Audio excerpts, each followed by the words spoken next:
It's been a pretty quiet window so far in the Scottish Premiership, but over the last 24 hours there has been some movement, so that means today we're getting a brand new video with a bunch of transfers that weren't important enough to make it on their own. Welcome back, guys, to Fog Football, and we are going to cover some big transfers, or should I say just some little transfers that happened over the past 24 hours. Now, we've had people leave Rangers.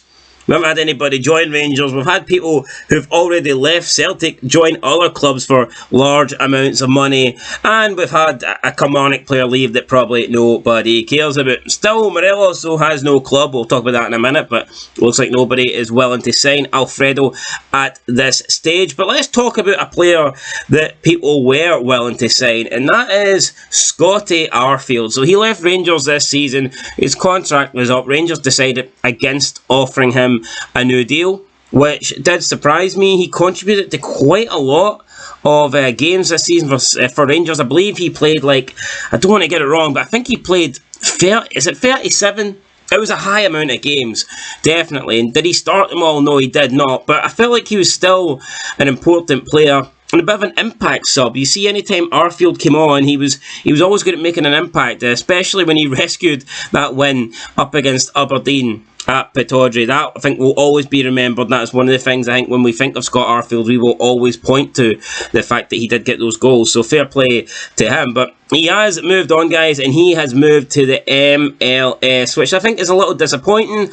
I know he's 34, but I still think he had something to offer. I still think he could have played a decent level of football, but he has decided to move to MLS outfit Charlotte FC in North Carolina. Woo, home of Ric Flair. If you know, you know. He is expected to fly to the USA over the weekend to undergo a medical and complete any formalities. So, I mean, it is official. It's just basically needs to sign the contract, and that is it. Like I said, I'm disappointed because I certainly would have took him at Hearts. I think he's a good player. I think he could have done a job in the SPFL, but I don't know if wages could have been met. I don't know if it would be realistic, and maybe he just doesn't want to play for a Scottish club, bar Rangers. It could be that. He's decided to move to the MLS. He is Canadian after all. I'm Canadian, So maybe he wants to move a bit closer to home, and I guess USA does border Canada, even though both countries are large as fuck. They're like two big fat women, you know, you plenty of space in both countries. So, you know, you could be next door, but you're still like a million miles away. So, yeah, we'll see. We'll see what he does. In my opinion, once you go to the MLS, you're basically going there for a paycheck, and your career is pretty much over. But let's talk about someone's career who is not over. His Celtic career might be over, but his football career is alive and kicking, and it's probably getting as good as it ever got, to be fair, because MORITZ JENZ has moved to Wolfsburg for a deal approaching £10 million. I thought this was amazing when I seen this, and when I think of MORITZ JENZ, I do think he was probably the one big mistake that Ange Postecoglou made during his time at Celtic. And Ange Postecoglou, he'll answer back, and he'll say that he had the best centre-back partnership. He won 5 trophies out of 6, and he did. Can't deny that. He did. And I'm not saying Starfelt is a bad player, but I do think MORITZ JENZ, I think he looked the best centre-back Celtic have had outside of Carter Vickers during Ange Postecoglou's time there. And we know that he experimented with others. He had Carter Vickers and JENZ, he had Carter Vickers and Starfelt, he had Carter Vickers and Welsh, then he's brought in Kobayashi, and Carter Vickers has had different partnerships, but I think JENZ looked a good player at Celtic. Obviously it didn't work out. He went back to Lens, his Lorient, his parents' club. They then loaned him to Schalke, where he impressed. I believe Schalke kept 7 clean sheets in Jens's first 7 games there, which was some achievement. He couldn't stop them from getting relegated though, but he did earn himself a move to Wolfsburg. So it just goes to show that MORITZ JENZ did indeed perform, and he did indeed impress in the Bundesliga. Now he's got a big money move to one of the bigger teams in the Bundesliga, so fair play to MORITZ JENZ. Speaking of another player though that has a move, Ash Taylor, the big man, I believe he's like 6'6", so you don't want to mess with him, and he is going down south to Bradford City, which of course is a shithole, and he might have people messing with him regardless. Bradford City, would not recommend you live there, but that is where Ash Taylor is going. Will he enjoy life down in Bradford? I would have to assume not. But we'll see what happens with Ash Taylor down there. I believe he also played for, I want to say, Aberdeen. I believe I'm correct in thinking that. I thought he was an important part of Kelly's defence last year. I think Derek McInnes will be disappointed to lose him because I think he played an important role. But I'm sure Derek McInnes will find the players this season that he needs to get to kick on. Would Ash Taylor have been part of the squad? I believe McInnes would have wanted him to be, but he's not anymore. Like I said, he's joined Bradford City on a 2-year deal, and Derek McInnes will just have to make the most of it. He'll have to bring in players. Kilmarnock haven't really signed anybody as of yet, but neither has any club really in Scotland. It's been very, very quiet, so I wonder what they're waiting on. I mean, it could just be waiting on, I don't know, July, August. Maybe they have no money. Maybe they're all skint. They can't make any signings. But yeah, Ash Taylor has officially left Kilmarnock and he has joined up at Bradford City.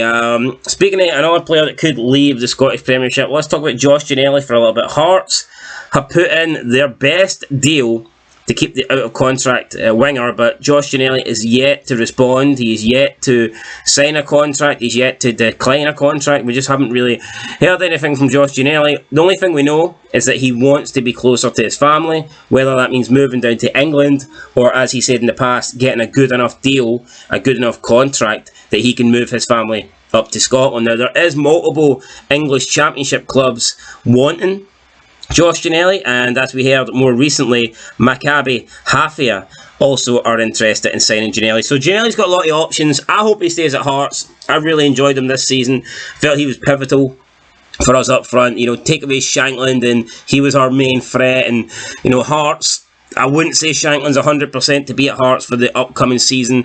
I would hate the prospect of losing both Shankland and Gianelli. I think it's important that we keep Gianelli, but at the moment, we've done all we can. We've offered him a contract and he is yet to accept it. So we'll just have to wait and see. And last but certainly not least, Alfredo Morelos, the big man, held talks with Spartak Moscow about a move to the Russian top flight, but the Colombian striker won't be going there after Moscow's club sporting department rejected the chance to make a concrete